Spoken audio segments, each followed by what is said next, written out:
Salam sejahtera, anda sedang menonton Agenda Awani Asia bersama saya Naila Huda, dan pada jam ini kita nak bincangkan tentang import-eksport buah-buahan antara China dan negara-negara ASEAN menyaksikan peningkatan yang cukup pesat. Ini susulan pengangkutan logistik yang semakin efisien dan juga adanya model perniagaan baharu seperti dagang. Di Pingxiang misalnya, itu merupakan pintu masuk keluar penting di wilayah Guangxi, China yang bersepandang dengan Vietnam. Import ekspor buah-buahan kendalian kastam tempatan meningkat 25% pada 5 bulan pertama tahun ini, dan pastinya ini memberi satu peluang besar terutamanya ketika Malaysia dalam perjalanan proses pemulihan ekonomi. Tapi kita nak bincangkan apa lagi yang boleh ditambah baik dari sudut teknologi, research and development, pemasaran dan sebagainya. Bagaimana untuk kita mengekalkan daya tahan dan juga competitiveness di peringkat antarabangsa itu. Dan sudah bersedia untuk membincangkan perkara ini Syukri Azmi, wartawan radio antarabangsa China CRI, dan Eric Chan Yi Hong, pengarah urusan Dulai Fruits Enterprise Sendirian Berhad. Terima kasih kepada Syukri dan Eric bersama saya dalam Agenda Awani Asia. Saya nak mulakan dengan Syukri. Bagaimana secara amnya kita nak lihat keadaan pasaran buah-buahan di Malaysia dan China? Bagaimana trend pelanggan minatnya terhadap buah-buahan ini di peringkat antarabangsa? Okey Nela. Saya kalau boleh saya sebutkan tentang keadaan pasaran buah-buahan di China. Secara amnya kalau saya sebut besar, kita nak cakap sukar, tapi untuk kita bayangkan. Tapi jika saya cuba terjemahkan secara terperinci. Okey, untuk difahamkan sejumlah 186 kontena durian dibawa masuk ke China dengan kereta api dari 21 April hingga 6 Mei, yang bersamaan dengan 4.226 tan durian. Bayangkan, itu baru buah durian saja, belum masuk lagi buah-buahan lain. Dan itu pun hanya tempoh kurang dari sebulan. Itulah kalau saya bercakap tentang keadaan pasaran. Dan kalau kita cakap tentang minat ataupun kebiasaan dalam kalangan pembeli pula, kita boleh lihat ada datangnya sebegitu banyak buah-buahan tersebut disebabkan permintaan yang tinggi. Itu dari pengamatan saya. Dan keduanya saya melihat mereka, iaitu para pembeli, maksud saya sendiri, sangat gemar menggunakan e-dagang untuk membeli. Banyak faktor, mungkin sebab harga yang lebih murah dan mereka juga agak kompetitif. Mereka bersaing untuk memberikan yang lebih baik ataupun yang terbaik kepada pengguna. Itu apa yang saya boleh gambarkan secara amnya tentang pasaran di China terkait ini. Naila. Eric, kita nak lihat khususnya permintaan terhadap buah durian yang kita tahu sekarang ini musim durian dah cukup popular di China. Bagaimana kita nak melihat trend permintaan buah durian dalam dan luar negara, khususnya di China? Boleh kita nak bandingkan prestasi awal suku awal tahun ini bandingkan dengan tempoh tahun lepas. Ada trend yang ketara kita boleh lihat, Eric? Jika dibandingkan dengan permintaan tahun lepas, kita terdapat peningkatan dari 30 ke 40% berbanding dengan tahun lepas. So tahun ini, I think untuk negara China terutamanya, faktor-faktor kenapa terdapat peningkatan yang kami dapati ialah keadaan ekonomi, I think di negara China juga lebih bagus berbanding dengan tahun lepas. Sebab tahun lepas pada permulaan tahun mereka mempunyai keadaan pandemik seperti apa yang kita hadapi sekarang. So untuk masa ni dari tahun 2021 Januari sampai sekarang, peningkatannya memang ketara. So in terms of order, kita orang pun actually pun dah meningkat dari sehingga 30-40%. Trend peningkatan 30 hingga 40% itu satu peningkatan yang agak besar. Tetapi kita nak fahami di sebalik angka 30-40% ini, Syukri, bagaimana kita nak melihat trend pelanggan pembeli di China susulan pemulihan ekonomi seperti yang Eric katakan, itu satu faktor yang besar. Pemulihan ekonomi dan juga pertumbuhan yang lebih besar, lebih baik tahun ini berbanding dengan tahun lepas dilanda pandemik COVID-19. Jadi apa impaknya kepada trend pelanggan di China? Okey, kalau kita cakap tentang impak kepada pelanggan, okey, kalau secara amnya, kalau di China ni saya difahamkan buah durian, selain daripada buah durian kita ada buah ceri, buah naga, ataupun pitaya, alpukat ataupun avocado. Dan kalau kita lihat di banyak pasar raya, buah-buahan import yang saya sebutkan tadi dah jadi macam satu kebiasaan ataupun situasi yang common. Kalau lebih spesifik lagi dalam 2 tahun kebelakang ini ataupun tak kali kita menghadapi COVID-19 ni. Buah durian ni berjaya mengatasi buah ceri sebagai buah import terbesar di China.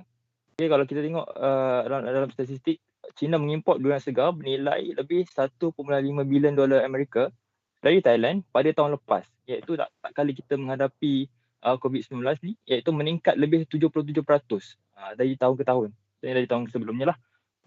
Dan bagi saya antara faktor lain kemasukan secara besar-besaran buah-buahan ini adalah disebabkan bahawa faktor sifar tarif secara amnya terhadap buah-buahan dan sayur-sayuran yang menjadi penyumbang terbesar. Sebagai contoh, saya suka sebut lagi buah durian ni sebab ni contoh yang paling mudah yang kita semua boleh relate lah. Yang orang Cina pun suka makan, termasuk orang kita. Kalau kita sebut 10 tahun dahulu, harganya sekitar 150 atau 200 yuan maksimum. 100 gram. Kalau kita convert dengan duit sekarang ni, ambil kira inflasi semua tolak tambah, mungkin ia bersamaan dengan 800 yuan atau lebih. Bayangkan saja dulu kalau harga yang macam tu pun orang boleh beli, apatah lagi sekarang tanpa tarif.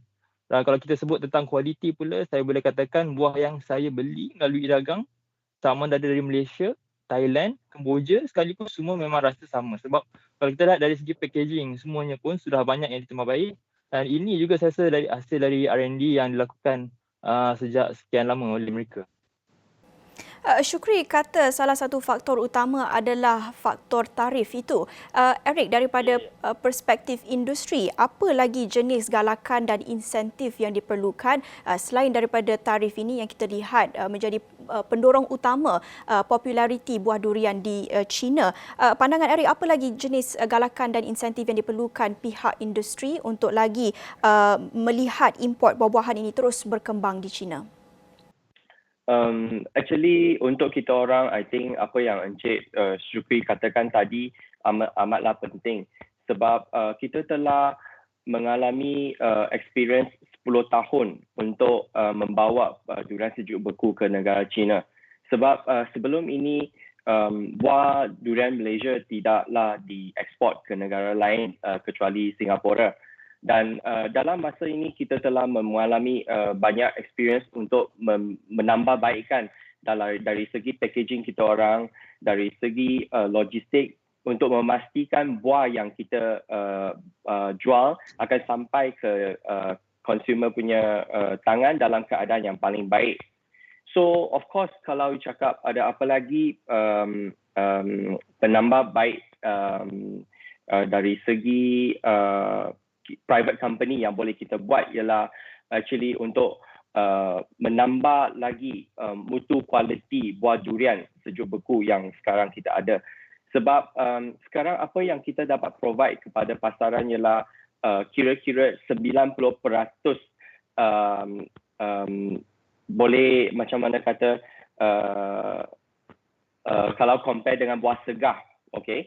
So compare dengan buah segar, buah sejuk beku lebih kurang 90%. Okay. So apa yang kita boleh tambah baikkan lagi ialah dari segi mutu kualiti buah kita orang.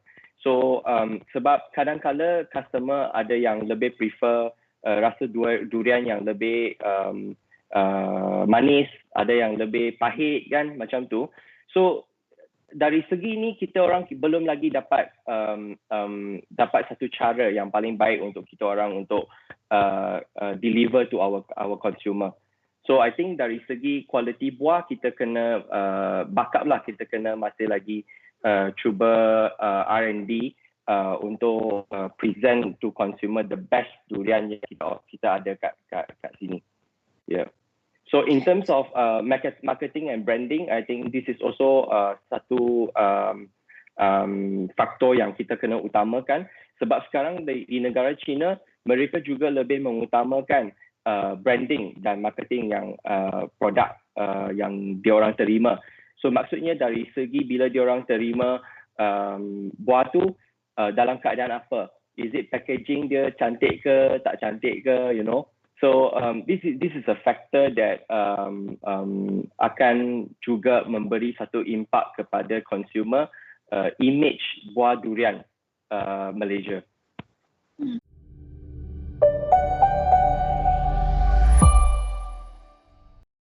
Sangat menarik apa yang dikongsikan Eric sebentar tadi tentang aspek pemasaran. Bagaimana branding jenis variasi durian di China itu menjadi satu penarik bagi pelanggan di sana, pasaran durian di China.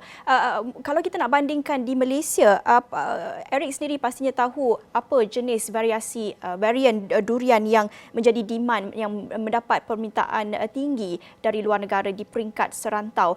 Dan bagaimana dengan variasi-variasi durian yang mempunyai permintaan tinggi ini, bagaimana itu boleh ditafsirkan dengan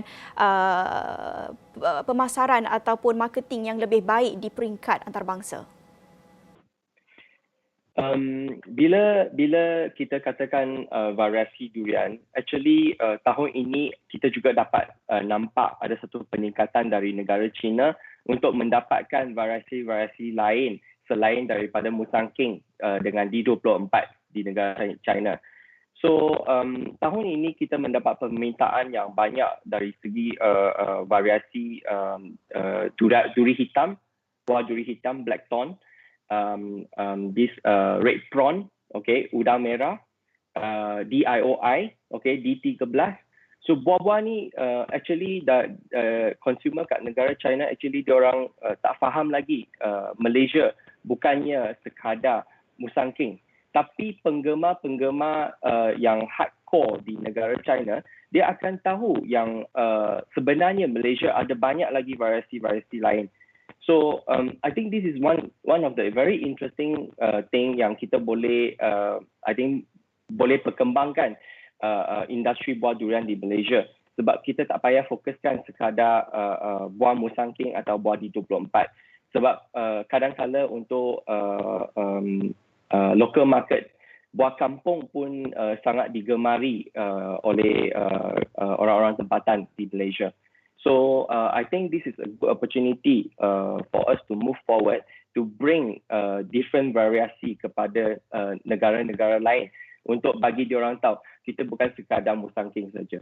Buah-buah yang dihasilkan, especially buah durian, tak kira variasi apa pun, dari segi aroma, segi rasa, segi warna pun lebih baik dari negara-negara lain.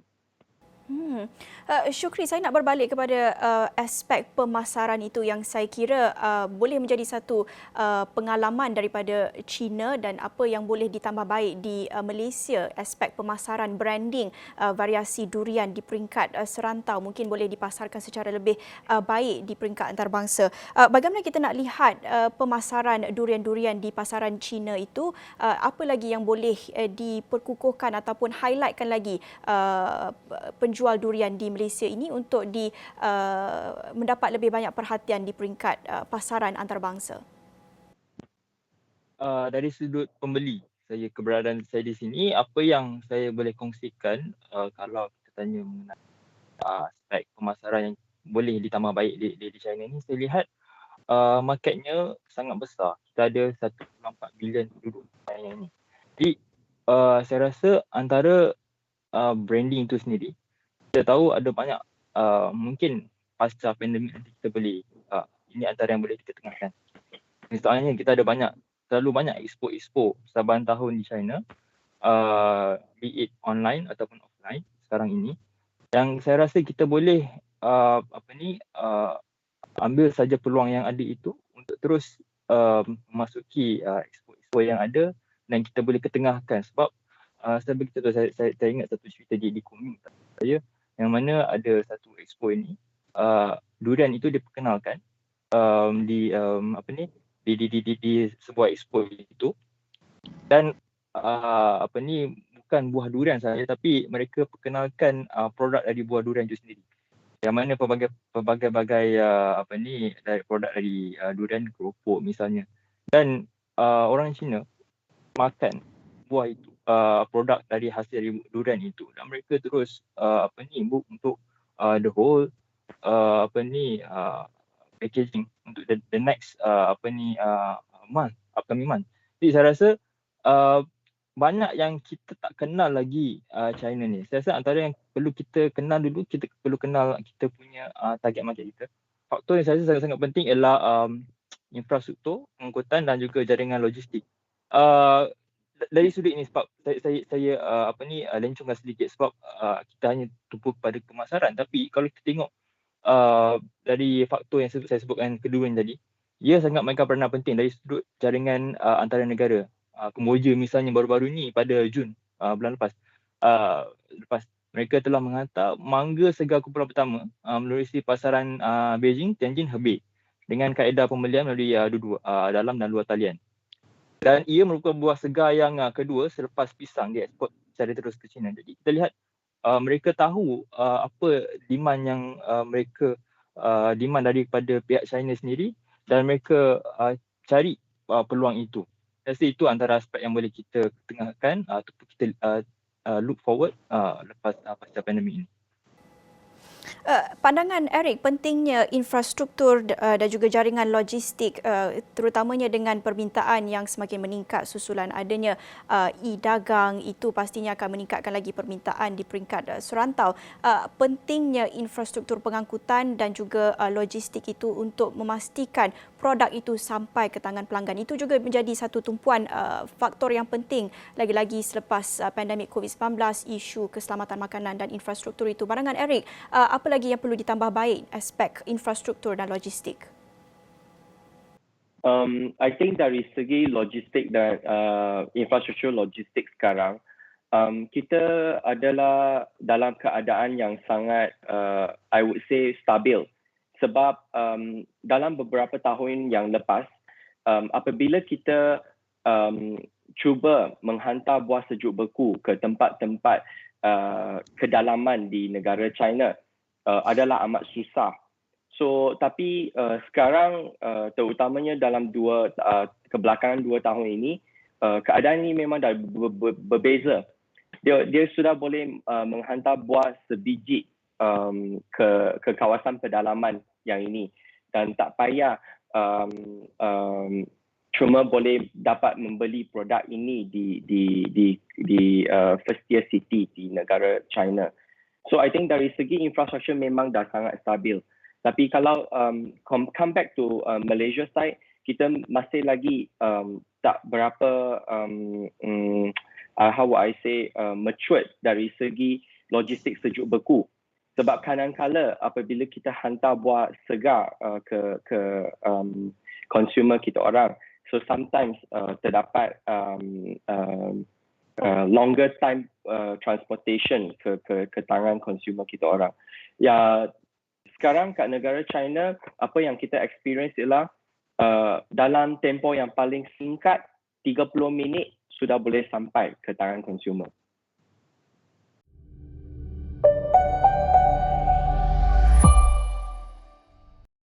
Baik, walaupun Eric berpandangan bahawa aspek infrastruktur dan logistik itu sudah pun kukuh, tapi pastinya banyak lagi ruang untuk kerjasama dan kolaborasi dari aspek teknologi. Seperti yang Eric tekankan tadi, aspek kualiti kesegaran buah-buahan itu sendiri juga amat penting. Apa lagi peluang yang boleh diterokai dalam kita kolaborasi teknologi antara Malaysia dan China?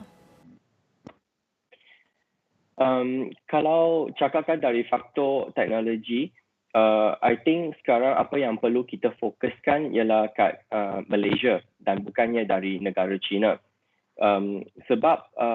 Sebabnya ialah actually untuk penanaman buah di Malaysia masih lagi kebanyakannya menggunakan kaedah manual dan masih belum lagi mature lagi untuk menghasilkan buah dengan pengurangan tenaga buruh. So I think kita kena fokuskan balik ke Malaysia dalam sektor pengilangan atau penanaman untuk memajukan lagi teknologi kita untuk increase kita punya production punya capacity dengan kaedah automation atau AI. Yang sekarang kebanyakan negara-negara maju yang telah menggunakan kaedah ini untuk menambah baikkan mutu kualiti setiap buah.